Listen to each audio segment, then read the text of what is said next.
Tyler Glasnow gets the win in his Dodger debut. 5 innings, 2 hits, 4 walks, and 3 strikeouts. I want to begin there because if this guy throws 150 innings, which we've never seen him do in his career, you're looking at a true ace in terms of his physicality and his stuff, Harold. He threw 77 pitches. He got through 5. Didn't have the swing and miss that we're accustomed to seeing. But it's funny, we were there when they had the announcement of Shohei Ohtani, formally introduced as a Los Angeles Dodger. We went into L.A., and Andrew Friedman is up on the set, and they make the trade while we're interviewing Andrew Friedman for Tyler Glasnow. And you can see why he needed to go get this guy. We're going to see Yamamoto debut in Korea tomorrow, but to see Glasnow get the ball opening day and look this sharp, it's a great sign for the Dodgers. I thought it was a game changer for them. Really good team.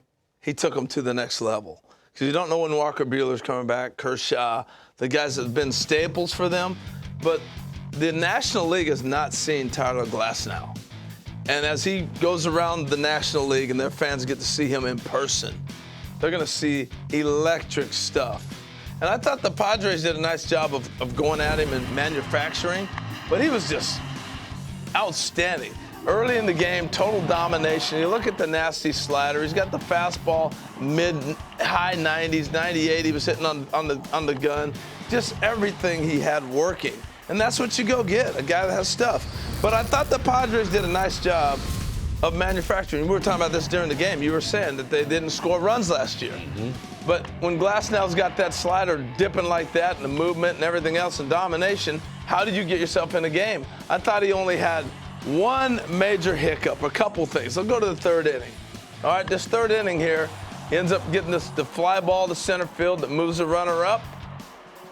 And now Bogaerts comes up, but here's the one thing. Xander Bogaerts has faced him when they played in the East. Yeah. When Xander was with Boston and he was here with Tampa. So he's seen this slider a number of times. We watched Tatis get dominated by it, hadn't seen it. That's why I say the National League has not seen him. Bogaerts has. So here comes that same slider in the third inning here with the runner on third base. There it is for one pitch. He's done this to him a number of times, and he stays with it. And he just flips it into center, not trying to do too much. We saw a lot of guys swing through it. He didn't. That's how they score their first run. Then we'll jump forward to the next half inning. Just staying with it. You're not going to do a whole lot with it, but you have to see him enough times to figure that out. Then we go to the fourth inning. Machado, who was DHing, walks and forget the strike zone on the K zone because it wasn't looking good too. It was really huge in my mind. But right here, Ha-Seong Kim is on the 2-0 count on a cutter, and he's acting like Little League, and he's going to take the pitch. And then we go back 3-2. He throws him a slider. I was like, what are you doing? Go after him. And then Profar drops the bunt. And in this situation, Glasnow's got to know where your defender is. Before the pitch is thrown, the defense is set. Muncy's here. You got to know where he's at because he's giving you an out. Profar squares around. He's giving you an out. That's Muncy's ball easy. He does not. Glasnow goes and gets it, throws it away, and put himself in a little bit of a jam. Now they got bases loaded, no outs instead of second and third, 1 out, and he's got the ability to pitch out of it. Yeah. And so as a result, they get a ground ball double play, and a run scores on it. But if he'd have made that play on the bunt, I think it changes the half inning and maybe not the same result. That's how they got the 2 runs off it. That's it. They got 2 runs without hitting any ball hard off of him. Think about it. Walks, which you're gonna see a lot of this, by the way, against the San Diego Padres.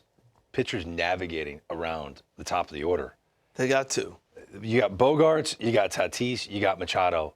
I'm navigating around, and if I walk those guys, I walk them. I'm going to make the rest of this lineup beat me. And we're going to see the depth of the San Diego Padres will be tested. But they were in play to win this game without hitting anything hard off Tyler Glasnow.